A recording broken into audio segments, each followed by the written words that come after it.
en esa cajita hay reliquias de Erich Stein que nos las prestaron las carmelitas para este acontecimiento, así que está doblemente presente en lo espiritual y en estas reliquias. Y la intención nuestra de esta presentación de Erich Stein es doble. Sí, efectivamente, como ya lo anticipó Cristian, pasado mañana, 9 de agosto, se conmemora la muerte de ella en Auschwitz. Hay testimonios de lo heroico que fue esa muerte. No fue una muerte pasiva y la llevaron al cadalso, no. Cómo asistió a los chicos desesperados. Hay relatos muy fehacientes de hasta qué punto ella fue una genuina mártir que vivió su amor de cristiana hasta lo último. El otro gran motivo, que lo hemos charlado tanto con Dani, es que este trabajo valga como un botón de muestra. ¿Respecto de qué? Vivimos quejándonos de que la cultura nuestra, vamos a decir, nuestra cultura católica, está vacía. Señores, ustedes no pueden imaginar la veta enorme que hay de riqueza en todo sentido, de sabiduría, de belleza, de poesía, en la enorme obra de Erich Stein. Al español se han traducido, creo que 3 tomos, Dani, ¿no es cierto? Y queda muchísimo por traducir. Decíamos con Dani de todo corazón que este sea el botoncito de muestra como para abrirnos en esta dimensión. Es una santa de una enorme vigencia, porque precisamente es la que, como van a ver en este trabajo, y esta es la esencia del trabajo, con toda delicadeza le sale el cruce de todos estos idealismos y racionalismos, y lo hace con una mano de una extraordinaria delicadeza. El texto que vamos a usar nosotros es una traducción que no me atrevo a decir hemos hecho, porque ahí está la señora Frau Dorothea Schmidt, quien ha sido la verdadera mártir de este trabajo, porque ella obviamente es alemana, su lengua madre es el alemán, pero nos topamos con una Erich Stein, que además de escribir un alemán de los años 20, escribe en un alemán hiperculto y en una temática extraordinariamente compleja. Con la señora Dorothea, con su método, su paciencia, su rigor típicamente alemán, pudimos romper esta barrera, y la pudo hacer ella. Yo la seguía, y seguíamos hasta el método. Hola, Martín. Y seguíamos el método rigurosamente alemán. 2 horas, 1 hora, ir al baño, tomar un café y seguir adelante. Cada vez que yo llegaba a la casa de la señora Dorothea, ella no se había quedado quietita toda la semana, me encontraba con cantidad de hojitas, con apuntes, notas respecto de tal versión, de tal acepción, de tal giro, y así es. Bueno, por eso quiero sinceramente, en nombre personal y en nombre de todos los que vamos a escuchar esto, agradecerle a la señora Dorothea Schmidt, Frau Dorothea Schmidt, todo lo que ha hecho por nosotros. Hay una sola cosa que no he conseguido, y lo digo de todo corazón. Hace más de 30 años que nos conocemos, seguimos estudiando alemán, y yo no he podido frente a ella pasar a la categoría de un simple ciudadano Fidel Maciel. Sigo siendo Herr Doctor, y no hay caso, ¿no? Herr Doctor, un día me va a decir Fidel Maciel. Bueno, les reitero el agradecimiento a la señora Dorothea y sobre todo su presencia. Y sé que ha hecho un esfuerzo, porque no está del todo bien de salud, sin embargo la tenemos acá. Esto es un homenaje a su espíritu personal y esencialmente alemán. Hagamos honor a la verdad. Entonces, vamos a disponer del trabajo de la siguiente manera. Dani va a hacer una introducción, que la ha hecho magníficamente, en forma muy sinóptica, de qué es la fenomenología de Husserl, porque si no, no entenderíamos nada. Después, esta obra tiene 6 tópicos que es un diálogo esencialmente entre Tomás de Aquino y Edmundo Husserl. Él va a preceder a cada tema con una pequeña introducción, con una introduccióncita que nos va a aclarar todo el texto. Y de paso me va a aliviar a mí de tener que leer todo el diálogo, que no se puede negar que por momentos es arduo. Y es arduo seguirlo por los temas que discurren, ¿verdad? Eso nos va a alivianar un poco. Quiero decirles una cosa que tiene valor anecdótico, afectivo y también casi tiene el valor de reliquia. Nosotros hicimos la traducción a partir de este libro, que fue la primera edición alemana de este trabajo de Lichtenstein, que se hizo en 1993. Y lo de anecdótico, y un poco más que anecdótico, es que precisamente en ese año 93, con mi señora, mi esposa María Inés acá presente, y una hija, fuimos a Colonia en función de simples peregrinos.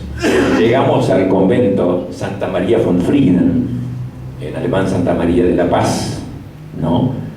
Y estos criollos tocan el timbre y las monjas no sabían qué pasaba. Veníamos de Sudamérica, Argentina, que no sabían qué pasaba acá.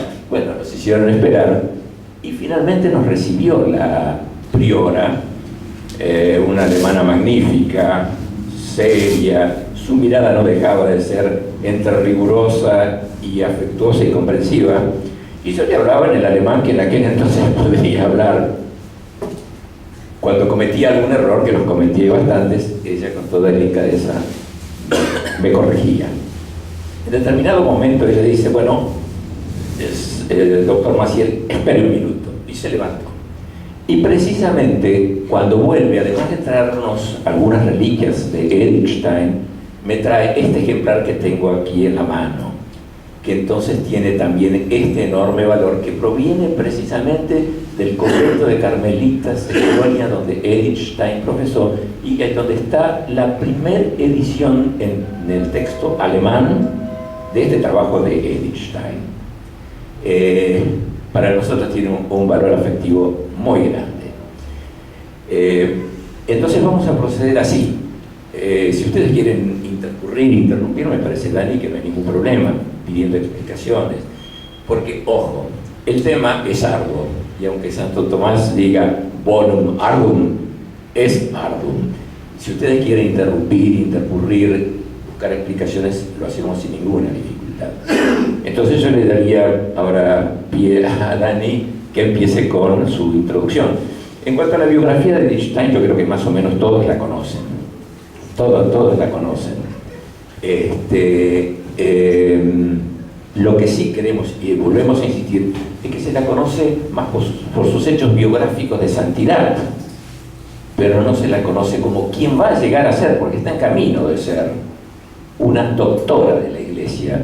Se está madurando la denominación de doctora de la Iglesia de dos santas, precisamente alemanas, Lichtenstein y Hildegard von Bingen, una santa del 1100, visionaria, unas visiones extraordinarias y una doctrina interesante.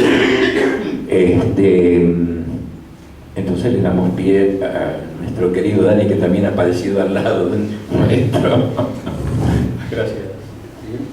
Y va a leer entonces esta sucinta introducción a la filosofía de Edmund Husserl. Bien, cuando hablamos de Husserl, hablamos de un filósofo alemán, que es ni más ni menos el impulsor y creador de la fenomenología. Nacido en Prosnitz, Moravia, el 8 de abril de 1859, y muerto en Friburgo de Brisgovia el 26 de abril de 1938. Nacido de una familia hebrea, cuando Moravia era todavía parte del imperio austro-húngaro. Husserl estudió matemáticas en la Universidad de Viena y allí se doctoró en 1883 con una tesis sobre el cálculo de las variaciones.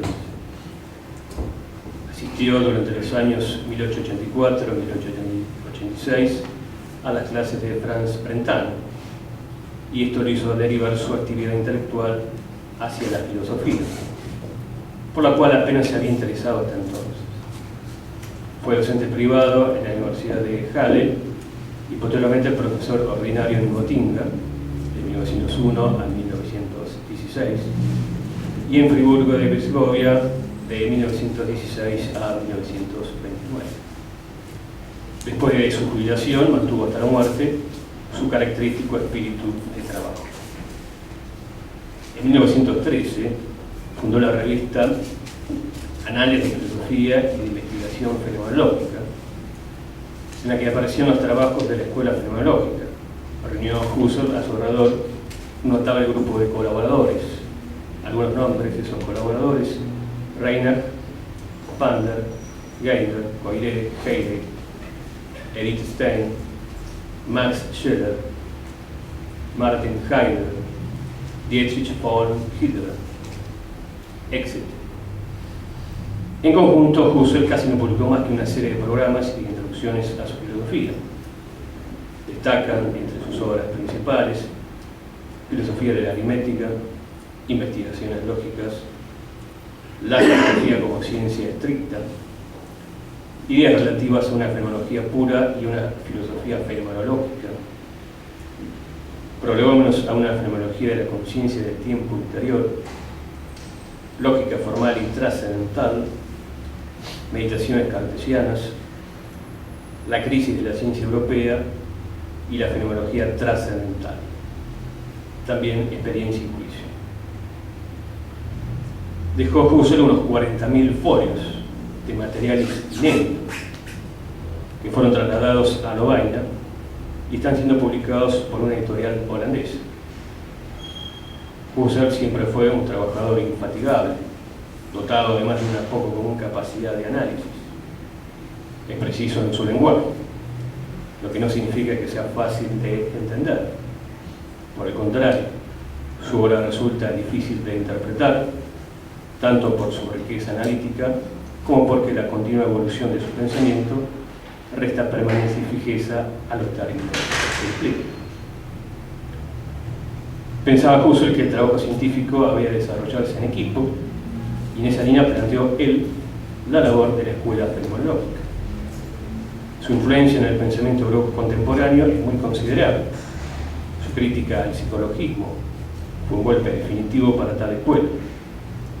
Su labor representó también un notable impacto de carácter negativo para el idealismo, aunque al final el propio Husserl desembocó en él. El método fenomenológico por él creado ha sido empleado por los más valiosos pensadores de nuestro siglo. Por todo ello, Husserl constituye una de las principales figuras de la filosofía contemporánea. Resumimos esquemáticamente, muy sintéticamente por supuesto, los 6 puntos centrales de su pensamiento. Como dijimos en esta breve introducción biográfica, el primer punto más importante es la superación del psicologismo. Husserl demuestra que el psicologismo es sencillamente un relativismo escéptico. En la base del psicologismo hay una actitud nominalista, desconociendo la diferencia entre el fundamento lógico y el fundamento real. Frente a esto, Husserl establece que la lógica pura es, pues, el primero y más esencial fundamento de la lógica metodológica. Segundo elemento, significación e intuición. La crítica al psicologismo desemboca en el reconocimiento de una lógica pura, cuyo objeto es la significación. Esto pone de relieve las significaciones universales. Esta no es una imagen desvaída, sino una idea, una esencia. A partir de aquí, lo universal para él es el objeto propio de actos peculiares de la conciencia, en la cual la esencia es captada intuitivamente. Tercer punto, la intencionalidad. Husserl recibió de Brentano la teoría de la intencionalidad de la conciencia. La significación no pertenece a la conciencia como parte constitutiva suya, sino como un correlato intencional. Cuarto punto, la reducción fenomenológica. La reducción o epogé comienza por la suspensión del juicio sobre lo que han dicho los otros pensadores sobre determinados objetos. Esta reducción nos deja ante las cosas mismas y se elimina progresivamente la individualidad y el objeto estudiado. Luego, en la reducción trascendental, eliminamos lo que no sea objeto en su condición de correlato de la conciencia pura. Aquí tendríamos que el objeto es fenómeno, ser dado, presencia intencional de la conciencia. Otro elemento es la filosofía como ciencia estricta. La filosofía debe tener rigor científico, colocar a la filosofía como saber último y sin supuestos. Con la reducción fenomenológica nos deja pues ante el ser de las cosas, que es el objeto de la filosofía. Una filosofía será rigurosamente científica cuando toda objetividad, todo ser, pueda ser reducida al ser dado, al fenómeno. Otro elemento es el yo trascendental. No hay más evidencia absoluta para Husserl en su última etapa que la correlación entre conciencia y fenómeno. El dato primario y radical viene formulado en las meditaciones cartesianas de esta forma: ego coito coitotum, el yo pienso pensar. A partir de 1950 se han venido publicadas las obras completas de Husserl bajo el título de Husserliano. Basta aquí una referencia a tales planteamientos que amplían notablemente la problemática de Husserl, las cuestiones del mundo, de la historia, de la intersubjetividad, de la vida, etc. Parecen acercar a Husserl a la temática existencialista. En cualquier caso, abren horizontes nuevos y resultarán imprescindibles para una valoración total del gran filósofo Herder. Voy a agregar un elemento anecdótico más que vale tener en cuenta. Este trabajo lo escribió Edith Stein como homenaje al 70º aniversario de Edmundo Husserl, su gran maestro. Lo escribió para ser publicado en los anales de la Escuela de Fenomenología. Y lo escribió así como lo vamos a leer nosotros, en una forma de un amenísimo y cordial diálogo. Al amigo Martin Heidegger no le gustó la forma, y entonces le exigió a Edith que lo escribiera a título de tratado. Edith, con su habitual humildad, lo aceptó y lo adaptó a un discurso prosaico. Nosotros hoy retomamos el diálogo porque es muy sabroso. Entonces vamos a iniciar con la lectura del trabajo, que tiene carácter medio de obra de teatro por ahí. Personajes: Santo Tomás de Aquino, de quien más llamaremos simplemente Tomás, y Edmundo Husserl. Lugar: gabinete del profesor Husserl en Freiburg. Época: 8 de abril de 1929, en el crepúsculo del día. Husserl estando solo. Por cierto, esta querida gente ha tenido una muy buena intención con esta visita para festejar mi 70º aniversario. No hubiera podido prescindir de ninguno de ellos, pero después de un acontecimiento así, cuesta tranquilizarse, y yo siempre le he otorgado gran importancia al descanso nocturno. ¿Cómo desearía ahora una verdadera conversación filosófica para poner un poco de orden en mi cabeza después de tanta cháchara? Golpean a la puerta. ¿Quién será? ¿Quién viene a esta hora? Adelante, pase por favor. Tomás de Aquino, Tomás. Un religioso con hábito blanco y capa negra se presenta y dice: disculpe usted la molestia, sobre todo a esta hora inoportuna, señor profesor, pero yo he oído sus últimas palabras y me atreví a molestarlo. Desearía hablar con usted a solas, pues haciendo sociales yo no me atrevo ni me gusta. Recién ahora, después de buscarlo desde la mañana temprano, logro encontrarlo solo. Husserl, de modo muy amable y un poco perplejo. Sea usted cordialmente bienvenido, reverendo padre, pero le soy franco. He tenido varios religiosos entre mis alumnos, pero con el hábito que usted lleva no recuerdo a ninguno. Por favor, sea usted tan gentil y recuérdemelo. Tomás, con una leve sonrisa. En verdad que nunca he sido su alumno. Desde lejos he seguido con gran interés el origen y el desarrollo de su filosofía. Y además, uno de sus alumnos me ha venido a ver y me ha puesto al tanto de lo suyo. Yo soy Tomás de Aquino. Husserl, en verdad que esta es la mayor sorpresa que he tenido en este día. ¿Puedo pedirle que tome asiento? Pido disculpas incluso si no atino a darle el trato adecuado. Le agradeceré que por favor usted me lo enseñe o me lo indique. Tomás, con toda naturalidad, tráteme cualquiera de otro visitante que viene a tratar temas filosóficos con usted, pues yo estoy aquí para eso. Husserl, bien, entonces siéntese aquí, en este viejo sofá de cuero. Siento gran afecto por él, pues viene de mi época adolescente y además es muy cómodo. Yo me sentaré aquí a un lado, en este otro viejo sillón. Y entonces ya podemos comenzar nuestra conversación. ¿Qué tema o cuestión desea tratar? Aunque me pese en el alma y me avergüenza, debo hacerle una confesión. Cuando se publicó mi obra Logische Untersuchungen, Investigaciones Lógicas, me fue objetado por mis opositores del Frente Moderno de que esto era una nueva escolástica. A esto respondí: a la escolástica en verdad yo no la conozco, pero si esto está en mis escritos, tanto mejor para la escolástica. Le reitero que me avergüenza mucho tener que repetir esto ante usted ahora. Pero dado que lo veo sonreír tan gentilmente y de modo tan comprensivo, y me alivia. En verdad que hasta el día de hoy no he llegado a estudiar en profundidad la escolástica. Yo recomiendo a mis alumnos el estudio de su obra y me alegro mucho si ellos llegan a conocerla en profundidad, pero a mí nunca me alcanza el tiempo para ello. Tomás, no se inquiete, querido colega, lo comprendo plenamente, pues de acuerdo a su forma de trabajo no hay otra posibilidad.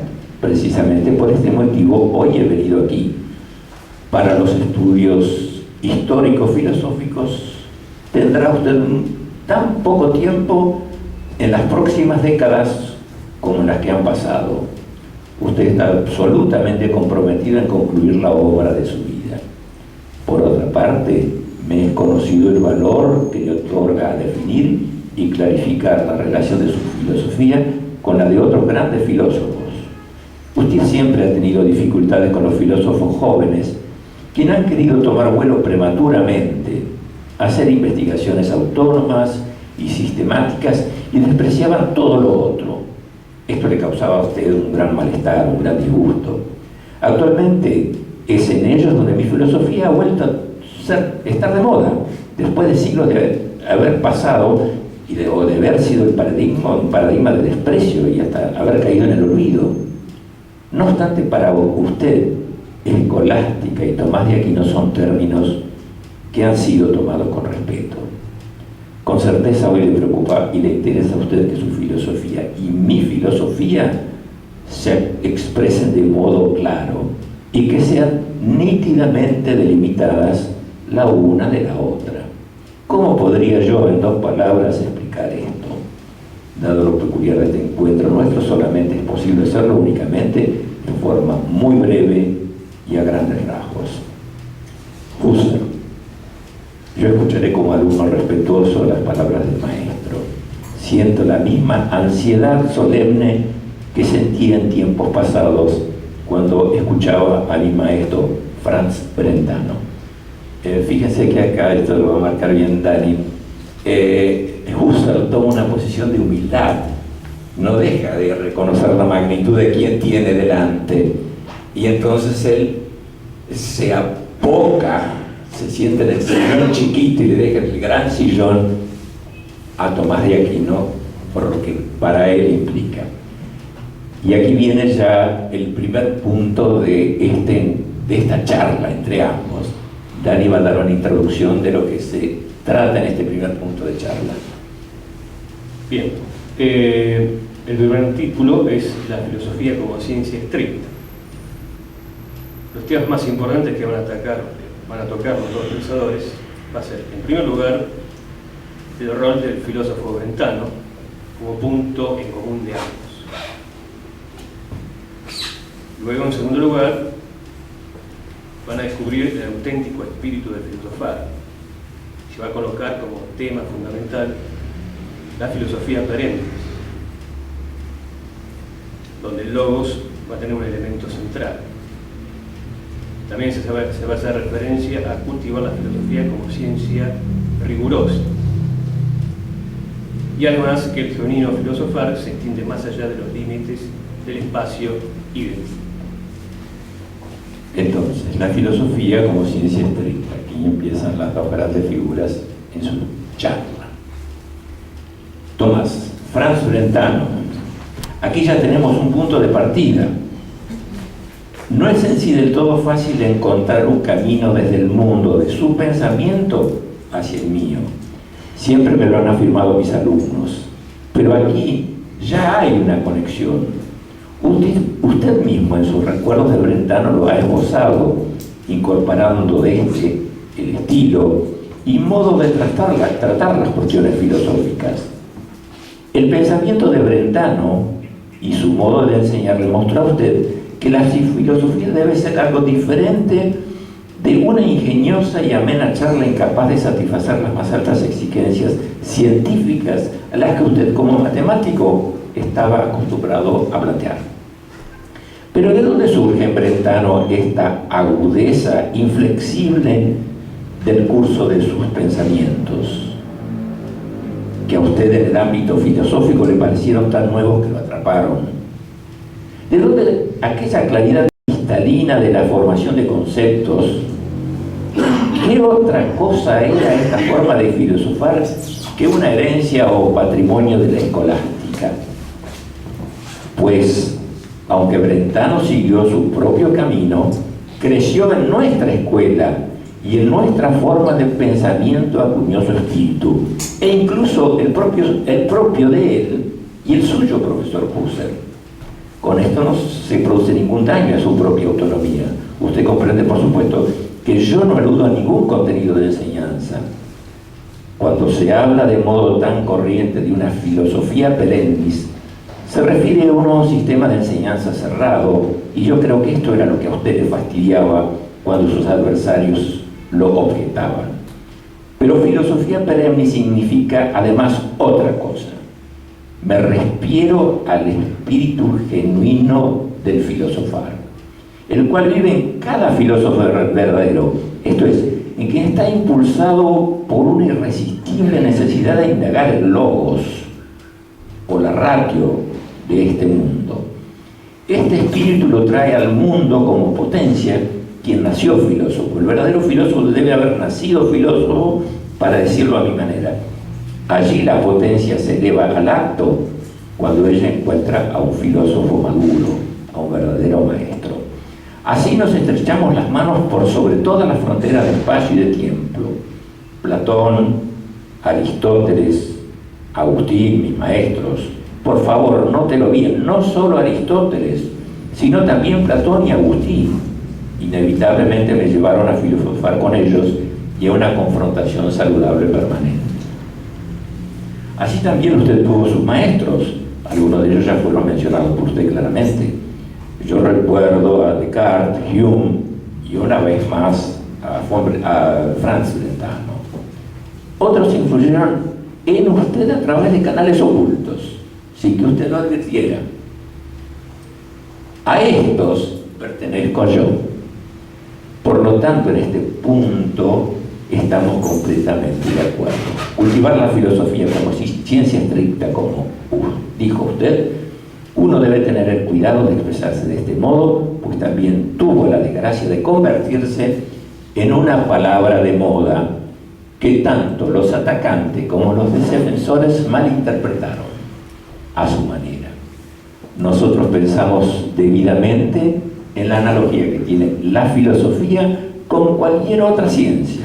Nosotros opinamos solamente que la filosofía no es cosa de un sentimiento vagoroso, de la fantasía, un delirio de alto vuelo, sino una cosa de la razón seria y de modo riguroso. Ambos tenemos la convicción de que el logos impera en todo lo que es accesible a nuestro conocimiento. Descubrir paso a paso y cada vez más este logos es nuestra misión. El conocimiento debe proceder según el principio o fundamento de la más estricta honestidad intelectual, sobre los límites que están establecidos en este modo en función del descubrimiento del logos. Sin duda nuestras interpretaciones después podrán divergir. Y aquí pasamos al segundo tema de intercambio de opiniones entre ambos. Hace Dani la introducción al tema. Bien, el segundo título es Razón natural y sobrenatural, fe y conocimiento. En el diálogo empieza Tomás estableciendo los límites del concepto de ratio, ya que dice que es únicamente natural. Establece la utilidad de los órganos para el conocimiento. Y esos límites que hace referencia Tomás a la razón es la verdadera meta que tiene la razón, que es llegar a la verdad. El conocimiento natural es solo un camino. Luego interviene Husserl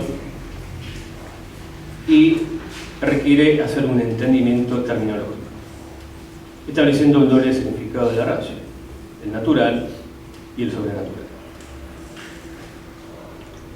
Luego interviene Tomás y establece que la fe no es irracional, es un camino hacia la verdad. La filosofía se halla en dependencia material y formal de la fe. A esto Husserl establece que si la fe es el criterio último, ¿qué criterio habrá para ella misma? ¿Qué es lo que me garantiza la autenticidad de la certeza que la fe me proporciona? A esto Tomás responde: la certeza específica de la fe es un don de la gracia. El creyente, a través del entendimiento y la voluntad, tiene que sacar consecuencias de ello. Tomás, respecto de la fuerza de la razón, nosotros nunca hemos dudado. Su primer gran logro, profesor Husserl, fue que descubrió el escepticismo en todos sus disfraces modernos y enérgicamente arremetió contra ellos. Pero logos o ratio nunca significa para usted otra cosa que razón natural, en tanto que para mí, esto es importante, se impone la separación entre razón natural y razón sobrenatural. Usted ya ha levantado defensivamente la mano como afirmando que yo lo he malentendido. Yo ya esperaba esta protesta. Usted quiere decir que lo que entiende por razón está más allá de la contraposición entre lo natural y lo sobrenatural. Estas serían diferenciaciones meramente empíricas, circunstanciales. Usted no habló de la razón del hombre, ni de la razón de un ser o ente sobrenatural, sino de la razón como tal, de la cual se debería hablar sin los daños que le causaría toda diferencia empírica. Pero su crítica trascendental, en el sentido que usted ha querido darle, no fue mi tema ni mi objetivo. Yo siempre me he ocupado, como usted dice, de modo ingenuo de las realidades. Pero si yo ahora me coloco en este punto de vista, ¿y por qué no puedo hacerlo? Debo decirle, sí, es cierto, sí, es por cierto posible decir algo sobre la esencia de la razón como tal, la ratio de la ratio, la razón de la razón, el logos del logos, por decirlo de alguna manera. Cosa esta que no es afectada por la diferencia existente entre los diferentes seres cognoscentes. No obstante, debemos admitir y demarcar la limitación de nuestros conocimientos. Nosotros debemos de modo ineludible trabajar con nuestros órganos de conocimiento. No podemos liberarnos de ello como no podemos saltar por encima de nuestra propia sombra. Si bien a nosotros nos es permitido tener conocimiento de la estructura de los seres superiores, no nos es posible con esto accesible a tener el conocimiento que ellos puedan tener. A este hecho siempre lo he tenido en cuenta y con una gran tranquilidad. Usted parte del supuesto hecho de que para la razón no hubiera límites. Por cierto que la tarea de la razón es infinita y el proceso del conocimiento es infinito. La razón se dirige de modo implacable hacia la verdad plena. Este es el rumbo conductor que señala el camino. Otro camino hacia la meta no merece ser considerado desde el punto de vista de su filosofía. Yo soy de la opinión de que, por cierto, este es el camino. Y dado que este es infinito, nuestra razón nunca llegará a la meta absoluta. Su argumento podrá acercarse a ella de modo gradual. Con esto también se prueba el necesario carácter fragmentario de toda filosofía humana. Ahora se nos impone mi gran pero. Nunca puedo conceder que la verdad no sea otra cosa que una idea que debiese realizarse en un proceso infinito, por lo tanto, nunca es una totalidad. La verdad absoluta es. Hay un conocimiento que lo abarca totalmente, que no es un proceso infinito, sino que es la plenitud infinita, estable y apacible. Este es el conocimiento divino. Ella, la sabiduría infinita divina, puede participar de su plenitud a los otros espíritus. Por cierto, les participa según la medida de su capacidad de comprensión. No comprende lo mismo un hombre que un ángel o que un ser humano en el estado beatífico. Tal participación puede acontecer de distintos modos. El conocimiento natural es entonces un solo camino. Le son trazados límites determinados que luego serán mencionados. El espíritu humano está ahora comprometido en el peregrinaje de esta vida y llegará alguna vez a la meta, a la patria celestial. Llegado a la meta abarcará todo lo que le es accesible como espíritu humano. No llegará a todas las profundidades divinas, las que solo son abarcadas totalmente por Dios. El espíritu verá en una única intuición. Muchas de las cosas que el espíritu verá entonces ya le han sido transmitidas por la revelación a fin de asegurar el camino. Esto el espíritu humano lo aprende, lo capta en la fe, la cual es un segundo camino en este peregrinaje terreno junto al del conocimiento natural para alcanzar el saber. Tanto esto como lo que conocemos ahora, como lo que creemos, será conocido de otra manera en la meta. La medida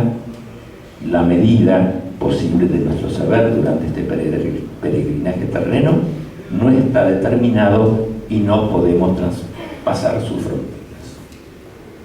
Asimismo está determinado lo que es alcanzable por el conocimiento y lo que es alcanzable por la fe. En términos generales podemos decir que son objetos de fe aquellas que le son fundamentalmente inaccesibles a nuestro conocimiento humano. Sin embargo, muchas cosas que son participadas por revelación podrán ser reconocidas por algunos y otras no las reconocerán. Aquí responde Husserl. Nunca se me ocurrió discutir el derecho de la fe.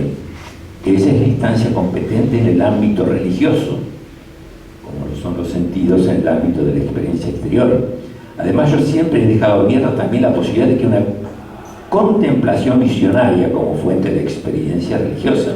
Pero en la analogía planteada al comienzo está implícita la siguiente afirmación: la fe es una instancia competente para la religión y no para la filosofía. Esta es la discusión de Husserl, ¿no? La teoría de la fe es como la experiencia de la teoría sensitiva, o mejor dicho, sensorial, no objeto de actos especiales, sino del conocimiento racional, el cual puede interesarse por estos como por otros posibles. Pienso que nosotros nos entendemos en la terminología cuando digo conocimiento racional. No me estoy refiriendo a ningún método en especial con el cual las conclusiones lógicas, en oposición al método menos intuitivo. Será más preciso que si dijera conocimiento racional natural, de modo absolutamente general, como usted se expresa, padre. Tomás responde: nosotros nos entendemos. Yo tampoco he podido evitar esta doble acepción de la rabia y de la razón. Husserl le responde: pero sí, debo insistir en que la filosofía de la religión debe ser considerada como objeto de la razón y no de la fe. Me resisto a aceptar más que nunca que tenga que ver con algo que no sea religión. Y lo que usted dijo, francamente, me pareció tener la finalidad de introducir la fe en el ámbito de la razón, y que ésta tendría una autoridad decisiva en el conocimiento de cuestiones teóricas. Acá en este segundo punto sigue el intercambio de opiniones, pero en homenaje a la brevedad, y se dan cuenta que el diálogo es denso, no es fácil, vamos a dejarlo acá. De todos modos, desde ya les aclaramos, el texto completo está a disposición de ustedes para, si quieren meditarlo, releerlo, y creo que Cristian lo va a publicar de alguna manera. Entonces pasamos al punto 3, al tema 3. Filosofía crítica y filosofía dogmática. Inicia el diálogo Tomás, estableciendo que el elemento fundamental de la composición de la filosofía moderna es la crítica del conocimiento. Si asumimos la fe, no habría tal problema o exclusión de integrar una crítica del conocimiento dentro de la manera de pensar de la filosofía perenne. Puede haber un espacio para el desarrollo de una gnoseología. Pero es necesario declarar mi contexto, acumular y examinar todo el conjunto del saber de nuestro tiempo. En cambio, el contexto en Husserl es muy distinto. El contexto de su filosofar es el contexto de la fundamentación de la ciencia y el intento de partir sin supuesto. En Tomás, establecer una filosofía que tenga fundamento y estabilidad en y para la vida. Entonces, en este debate, en este intercambio de opiniones sobre filosofía crítica y dogmática, Tomás inicia: usted comprende que la actitud fundamental de un filósofo que procede de tal punto de partida debe ser completamente diferente a la del filósofo contemporáneo, quien cancela la fe y pretende contentarse solamente con el conocimiento natural. Nosotros tenemos desde un principio la certeza absoluta que se necesita para construir un edificio sustentable. Rectifico la frase porque es importante. Nosotros debemos tener un principio como certeza absoluta que es necesario para construir un edificio sustentable.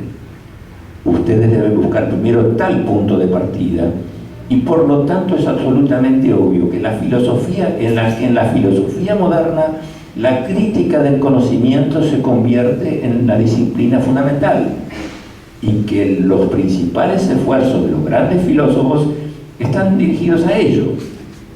Esto también le pasó a usted. A partir de cuestiones especiales, usted fue urgido o presionado a retroceder paso a paso para asegurarse de un método absolutamente confiable. Usted buscó eliminar todo lo que pudiera ser fuente de error. Usted renunció a todos los resultados del pensamiento mediato o indirecto y pretendió hacer uso solamente de las circunstancias inmediatas o directas. El concepto de este intercambio es que Tomás de Aquino tiene, como él lo dice más adelante, el punto de apoyo de su palanca en la fe, y estos filósofos que terminan como el propio Husserl, aunque él no lo quiere, pero termina en un idealismo en su propio yo, y ahí la cosa se le pone vagorosa, y al propio Husserl, después vamos a leer unas palabritas, se le torna de un sufrimiento insoportable. Buscó descartar el engaño de los sentidos en tanto que impidió la experiencia natural, y desarrolló un método de metafenomenología, continuando la duda metódica de Descartes. liberando la crítica de la razón de Kant de sus poco críticos componentes. Así llegó usted a plasmar la esfera del consciente trascendental purificado. Es el punto de palanca que pretendía Husserl como campo de investigación. Así llegó usted a plasmar la esfera del consciente trascendental purificado como campo de investigación de su prima filosofía. No obstante, tampoco con esto pudo usted tranquilizarse, porque hay que ver los últimos momentos de la vida de Husserl, que lo tengo en un libro que me prestó el amigo Juan Arce, que es una belleza, lo dice él, después lo vamos a leer. Usted descubrió trascendentes en esta esfera y hasta hoy está ocupado en alinear dentro de este campo un ámbito de pura inmanencia. Esto es un modo de conocimiento en el que uno está absolutamente con su objeto y por lo tanto está a resguardo de toda duda. Le es a usted ya seguramente claro que yo no consideré alcanzable esa meta. El ideal de conocimiento, como yo lo acabo de clarificar, se realiza en el conocimiento de Dios. Para Él, ser y conocer es uno, pero para nosotros ambos caminos se separan. No debe creer usted, profesor, por esto, que yo considero despreciable su método crítico. Este es, por cierto, un discernimiento y de orden de los medios de conocimiento.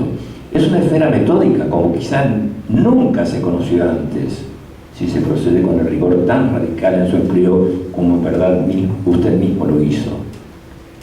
Para una enseñanza en el sentido de un tal orden y discernimiento de los medios de conocimiento también hay un lugar en mi filosofía, pero ello era para mí pura postería, y podría ser. En la calma tranquila de la certeza de que hay una disposición, una serie de medios legítimos de conocimiento, pude hacer uso de ellos sin inconveniente a fin de obtener el mayor tesoro del conocimiento posible. Me importaba el qué y no el cómo. Usted llama esto el método dogmático. Todo camino era bienvenido con tal que condujera a la verdad. Pude ceder al orden objetivo de los problemas y darle prioridad a su oportunidad y de su urgencia. Yo tuve que hacer lo que para mis tiempos era necesario. Entonces me fue develada una cantidad de conocimientos hasta entonces ignorados. Los ánimos estaban entonces monopolizados por la pregunta: ¿podemos asirnos de algo? ¿Y qué podemos obtener? Para servir a la verdad y a la paz espiritual de los hombres, solo había un camino: reunir y examinar la totalidad de los conocimientos de nuestro tiempo. Se refiere al medioevo. Yo no me podía detener en un trabajo previo e inútil desde mi punto de vista y para mi trabajo, que es esa fundamentación en el propio ser, ¿no? De lo contrario, no hubiera podido concluir o solucionar mi tarea. Yo recopilé todo lo que era la enseñanza de la Iglesia, de las Escrituras y de los padres de la Iglesia, pero también desde lo que enseñaban las filosofías más antiguas e incluso las más actuales. Yo ordené, comparé y examiné. Para este examen utilicé todos los métodos útiles para ello: los principios lógicos formales, la comprensión objetiva y, fundamentalmente, las pautas dadas por la fe. Una ojeada superficial de mis escritos pudiera dar la impresión de que las pruebas, argumentos de autoridad fueran un criterio importantes, pero esto es solo en apariencia. Ciertamente tuvo para mí gran importancia cuando Aristóteles, el filósofo por antonomasia, o cuando Agustín abogaban por algo. Yo estuve siempre convencido de que en aquello que decían debía haber un núcleo o germen de verdad. Y así fue para mí un argumento ad hominem importante, presentarlo como testigo frente a otros a quienes yo no despreciaba, pero nunca he aceptado por simple autoridad humana lo que estaba fundamentado al alcance de mi comprensión. En el trabajo de integración, de examen y de poner orden, creció aquello que se llama mi sistema. El conocimiento de mi época se organizó así en mi espíritu. Yo no he escrito un sistema de filosofía, y el sistema está implícito en mis trabajos y aún no ha sido escrito como tal. Pero quien estudia mis escritos descubre una respuesta puntual y clara a más cuestiones que las que él mismo sea capaz de plantear. Y aún más, el órgano que llevaba en mí y que me permitió resolver una gran cantidad de cuestiones con un firme y tranquilo respondeo dicendum, penetra en el alumno y le hace posible contestar de acuerdo a mi modalidad preguntas incluso que yo no he planteado, las cuales en mi tiempo eventualmente no podían ser formuladas. Este probablemente sea el motivo por el cual hoy nuevamente se está apelando a mis escritos. Esta es una época que no se satisface con las consideraciones metódicas. Los hombres son inestables y buscarán una estabilidad. Ellos quieren una verdad cuyo contenido sea eficaz para la vida. Esto es fundamental en Tomás de Aquino. Toda la filosofía de Tomás vuelve a la vida. Ellos quieren una filosofía y esto lo encontrarán en la mía. Por cierto que los que hoy se conocen bajo este nombre están sideralmente lejos. Rapto ditirámbico, verborragia exagerada, se busca inútilmente lo mío. Aquí no hay más que una verdad expresada con conceptos precisos y sobrios. Observada de modo superficial, mi filosofía parece un conjunto de bagatelas con las que ya no se sabe qué hacer. Aún en un estudio serio, no se nota fácilmente que uno ha ganado algo práctico, pero si uno permanece un tiempo más prolongado conmigo, en mi mundo espiritual, con frecuencia encontrará que en cuestiones teóricas difíciles o en situaciones prácticas frente a las cuales antes se hubiera encontrado impotente, se halla fácil y con seguridad la solución correcta. Y después se reflexiona sorprendido de cómo fue posible esto. Se descubre que Tomás, con sus bagatelas, creó el fundamento para ello, es decir, una filosofía de vida. Esto es decisivo. Todo lo de Tomás vuelve a la vida, aclara la vida, la hace translúcida. En cambio, estos otros filósofos modernos se pierden en unas oscuridades y caen en una casi desesperación. Naturalmente yo mismo no vislumbré que el tratamiento de esta o aquella cuestión pudiera servir o ser de utilidad alguna vez. En verdad que no me preocupé por ello. Yo seguí únicamente la ley de la verdad. Sus frutos están en ella misma. A continuación sigue el tema sobre el cual debaten los dos maestros, que es el tema cuarto, y Dani nos va a hacer la introducción al tema. Bien, el título cuarto es Filosofía teocéntrica y Filosofía egocéntrica. Inicia en este punto Tomás, estableciendo como tema la doctrina del conocimiento como parte de una doctrina universal del ser. Hay una disensión entre una filosofía teocéntrica y egocéntrica. Y es, en este punto, junto con Husserl, una aguda antinomia. Y Santo Tomás establece que debería Husserl recuperar aquella objetividad de su punto de partida. A esto Husserl decide no disentir y establece que su carácter en este diálogo es el carácter de oyente. No dice iniciar una disensión. Entonces sigue el intercambio de ideas sobre este punto tan importante: filosofía teocéntrica y filosofía egocéntrica. Tomás, de las diferentes metas y de las diferentes interpretaciones del fundamento de la certeza, tuvo que resultar entonces una orientación completamente diferente de toda la filosofía. Partimos ambos de que a la idea de la verdad le corresponde una existencia absoluta, trascendente, dirá usted, independientemente del método de investigación y de conocimiento. Pero nuestros caminos se separan en la pregunta sobre la primigenia verdad, y con esto por la primera filosofía. La primera verdad, el principio y criterio de la verdad, es rotundamente Dios mismo. Esto es, si usted quiere llamarlo así, es mi primer axioma filosófico. Toda la verdad de la cual podemos tomar posesión parte de este axioma. De esto resulta la tarea de la filosofía. Ella debe tener a Dios como objeto. Ella debe desarrollar la idea de Dios y el sentido de su ser, y además de la relación en la que tiene todo lo otro con lo que nos lleva al conocimiento de lo divino. Todo lo otro son los seres que participan según su esencia del ser de Dios. Lo cognoscible de estos seres nos lleva al conocimiento de Dios. Para todas estas cuestiones hay que recurrir a todo lo que podemos saber de ellos, ya sea por el conocimiento natural o incluso, por favor, por la revelación. En relación al conocimiento que puedan tener las criaturas inteligentes, hay que descubrir también los caminos del conocimiento que les conduce a conocer a Dios, a conocerse a sí mismo y al conocimiento de otras criaturas.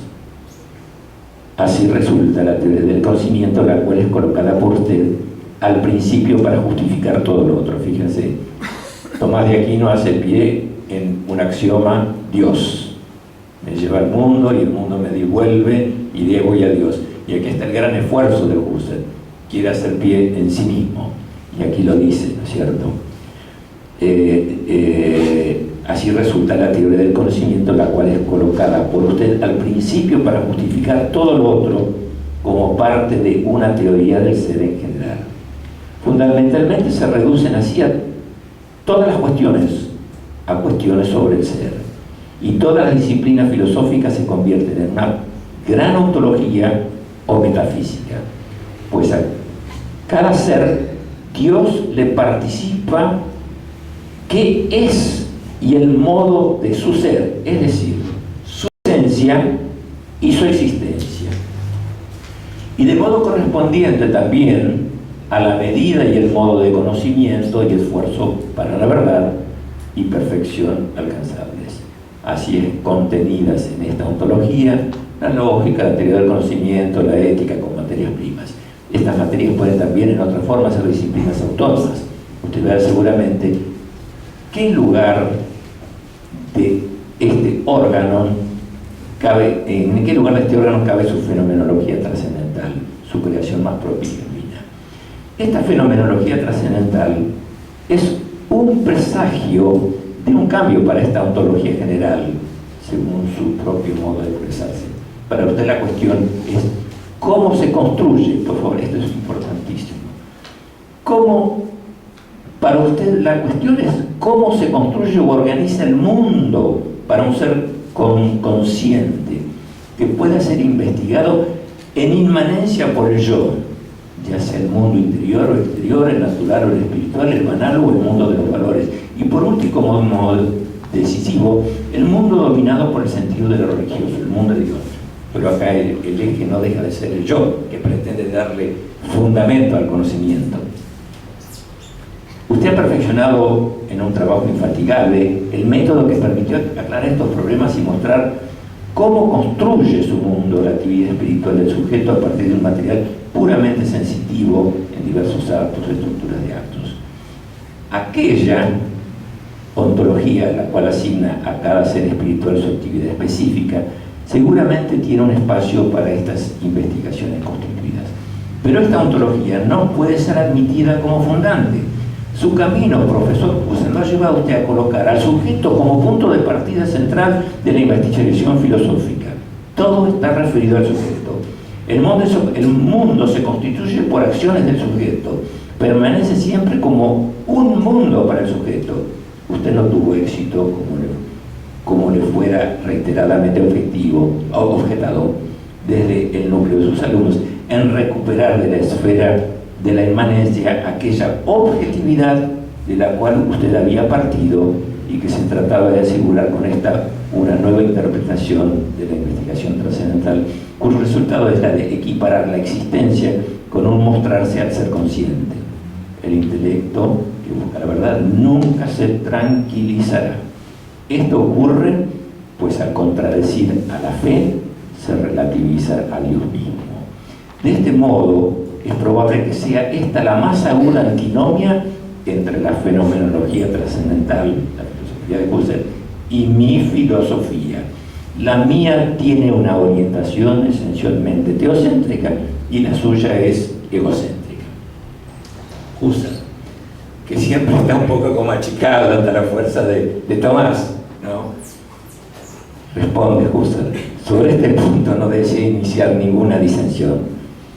Desde la aparición de mis ideas, en las cuales fue expresado mi idealismo, ha sido este el punto en el que se han centrado los ataques. Yo lo he debatido con frecuencia, con solícitos discípulos celosos y vehementes.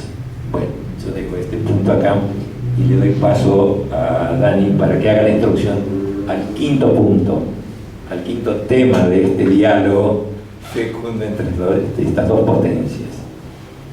Bien, el quinto tema es ontología y metafísica, métodos empíricos y evidentes. Inicia el diálogo Husserl estableciendo de que hay que separar ambos términos, es decir, ontología y metafísica. A esto responde Tomás: en primer lugar, habría que hacer una distinción entre teoría y práctica. En primer lugar, el desarrollo del conocimiento teórico, que consiste en la comprensión del mundo y semejanza con Dios al reconocer la verdad. A partir de ahí, este conocimiento pasaría a un correlato práctico. Sigue Tomás, se podría admitir el doble sentido, ontología y metafísica, en estas exposiciones en tanto y en cuanto no se pierda el sentido esencial de las cosas, para conformar el andamiaje del mundo. Sí, de este punto yo voy a leer algo muy breve, porque es denso y es arduo, pero ya con la aclaración de Dani nos quedamos muy satisfechos. Husserl, usted habló de ontología o metafísica. Yo estoy acostumbrado a separarlas a ambas en su denominación. Aquello que designé ontologías formales o materiales, que presuponen para todos los métodos positivo-empíricos, por ejemplo, la lógica pura, la matemática pura, las ciencias naturales puras, etc. Quise establecer las naturales o de las cosas reales que no necesitan de una comprobación empírica. La metafísica tradicional me parece ser, dice Husserl, por lo contrario, ciencia de este mundo. ¿Qué piensa usted de esencia y factum, de eidética y empiria? Tomás: yo no he llevado a cabo metódicamente la diferenciación entre ambas, con el rigor debido, con que lo ha hecho usted. Como lo dijo con exactitud, y yo ya lo he destacado anteriormente, se trata de ganar la imagen más abarcativa posible de este mundo. Para el filósofo medieval, aquí salta un párrafo que es un poquito confuso, para el filósofo medieval, la filosofía nunca fue asunto puramente teórico, aun cuando él, como yo lo hice, procedía como teórico genuino, sino que se buscaba un entendimiento del mundo como fundamento para una actitud concreta y práctica en el mundo. Esto no era lo único, pero sí importante, ni siquiera el motivo más elevado del filosofar. Yo sé además que tampoco a usted este motivo es ajeno. El derecho a la teoría pura fue totalmente reconocido. En el reconocimiento de la verdad, el intelecto llevaba a cabo el sentido de su existencia más importante. Esto es fundamental. Esto lo repito porque vale. El reconocimiento de la verdad. El intelecto lleva a cabo el sentido de su existencia más importante, alcanzando la máxima semejanza con Dios y la mayor posible felicidad. Quien busca la verdad está dando a su ser la mayor dimensión posible y correlativamente adquiere la mayor felicidad posible. Para este conocimiento práctico también, para la meta teórica abarcativa del mundo, fue necesario emplear conocimientos empíricos e idénticos. Lo que aportó la fe predominantemente fueron conocimientos objetivos, reales, positivos, para definir la imagen del mundo, pero también conocimientos de otra valencia que superaban la mera experiencia sensorial. La diferencia entre ambos conocimientos me era totalmente corriente y familiar. Yo veo de aquello que corresponde a las cosas por su esencia, esencialmente como dice usted, y de lo que a ellas de modo accidental les corresponde según las circunstancias.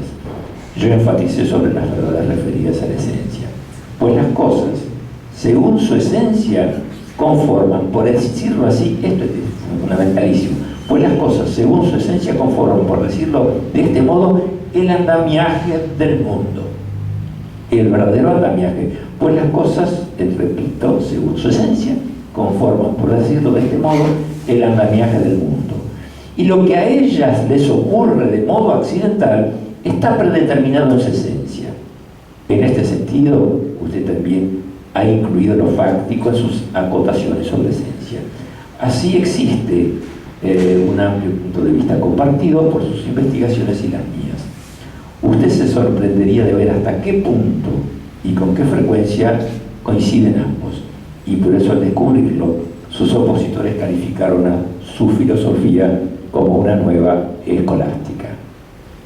Y acá llegamos al último punto de discusión, que por lejos es el más arduo, de tal manera que acá yo como Husserl me voy a achicar y le voy a dar paso al amigo Dani para que se las arregle como pueda.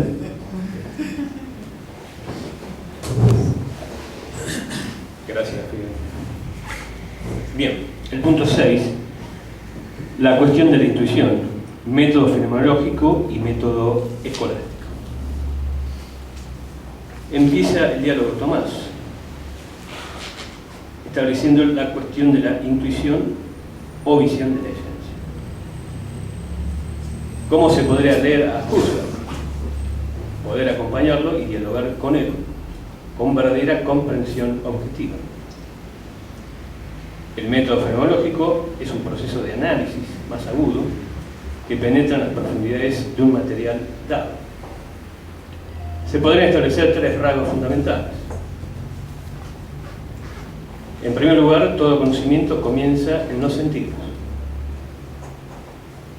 En segundo lugar, todo conocimiento natural se adquiere por medio de una elaboración intelectual de material sensible. Podría haber una coincidencia de la visión de la esencia y el intelecto que divide y compone. Tercero, concordancia acerca del carácter activo o pasivo de la intuición.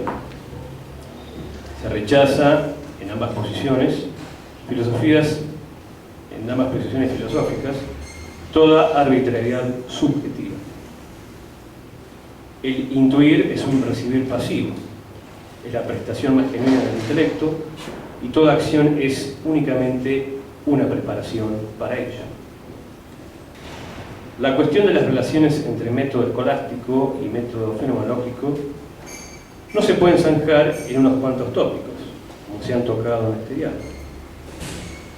Se trata de destacar algunos puntos de importancia fundamental en el espíritu del filosofar entre pensadores medievales y pensadores modernos.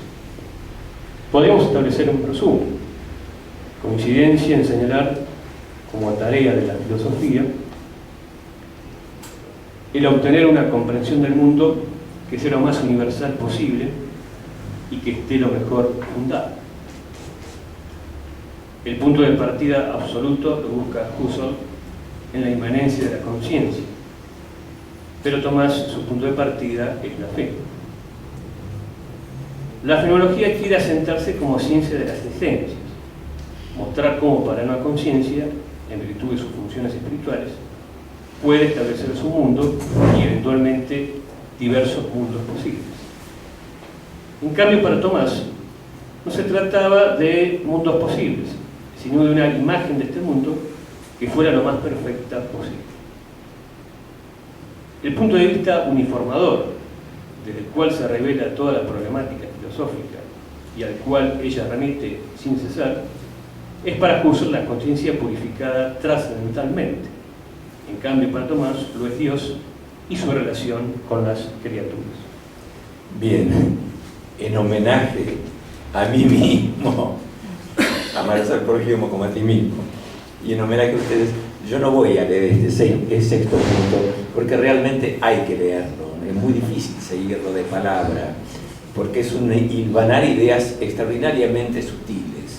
Entonces yo sí los comprometo a que de las fotocopias que puedan disponer, las lean y vean este debate entre la escuela, la cuestión de la intuición, que es el punto central de la filosofía de Husserl, y el método fenomenológico y el método escolástico. Entonces yo me voy a eximir, pero no me voy a eximir de hacerle también un merecidísimo homenaje a nuestro maestro Husserl. Hasta acá que hemos dicho. Tomás de Aquino se mueve con su apacible calma, su serenidad, porque tiene un punto de apoyo absoluto, que es su fe, es el punto donde su palanca se apoya, es inexorable. Y el pobre Husserl, hijo de su época, se pierde en esta maraña y empieza de una manera que pretende ser objetivo, pero también él termina perdido allá en las nubosidades. En este libro magnífico que me prestó el amigo Juan Arce, que es una biografía de Edith Stein, escrita precisamente por una religiosa que fue superiora de ella en Colonia, encontré este magnífico párrafo, que creo que es con lo que deberíamos cerrar hoy nuestro encuentro, que es un homenaje al propio Husserl. Les leo esto. Una misteriosa vinculación existe entre maestro y discípula. Edith Stein estaba en los preparativos para hacer sus votos solemnes y el mundo Husserl estaba ya prácticamente de hecho en el lecho de muerte. Los días de retiro y de silencio que preceden a la profesión coinciden casi exactamente con la semana en que agoniza Husserl. Mientras ella en su soledad ora y se sacrifica, el alma del moribundo se llena de un ardiente anhelo de Dios. A partir del jueves ya no vuelve a mencionar el trabajo filosófico que le había preocupado hasta entonces. Se siente exonerado de su tarea y solo dirige su mirada hacia Dios, al cielo. Su viraje hacia Cristo, tanto tiempo encubierto por la filosofía, acaba por manifestarse. Por eso dice al despertarse el Viernes Santo: ¡qué gran día, Viernes Santo! Sí, Cristo lo ha perdonado todo. Después de un terrible ahogo, dice Husserl más tarde: he pedido a Dios de corazón que me deje morir. Ha dado ya su permiso, pero es una gran desilusión el que aún viva. Y al cabo de un rato dice: Dios es bueno, sí, Dios es bueno, pero muy incomprensible. Esto es una prueba para mí. Luz y oscuridad, sí, mucha oscuridad y de nuevo luz. En su trato con los que lo rodeaban, sus labios solo articulaban palabras de gratitud y amistad. Los últimos días yace en silencio.